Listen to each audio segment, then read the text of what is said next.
Good day, ladies and gentlemen. Today we'll be talking about Downton Abbey, the grand finale. An enjoyable little epilogue and a fun one last adventure of an iconic cast in a world we all come to know and love. And going right into the good, and basically this is this. The cast never missed a beat. They stepped right back into their roles as these iconic characters with all the wit and charm you come to expect with the Downton Abbey series. But the main factor that speaks for itself is the production design and the costume design.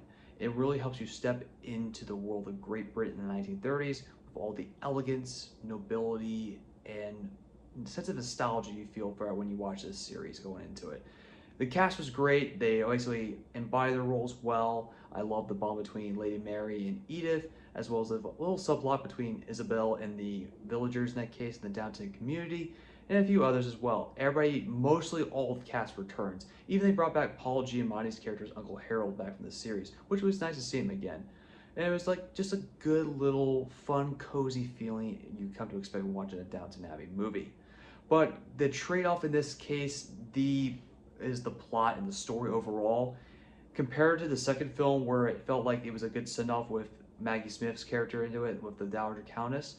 But in this, it kind of felt like it was more like an epilogue rather than a grand finale, whereas the new era one with Maggie Smith in it felt like a great crescendo and a good send-off to the whole franchise. Whereas this was just like a fun little tag-on, because the plot itself in this is more like three separate subplots that kind of loosely connect, but it's more like fun little adventures that ultimately don't get really resolved in an effective way, in my opinion. But it still doesn't take away from the movie at all. It just very feels like a tacked on feeling rather than a good, solid conclusion and send off to this series. But overall, the emotions still hit and it's an enjoyable experience overall. It's a 7 out of 10 for me. It's a fun little Sunday type kind of movie that you can enjoy anytime, and also it's worth waiting and streaming.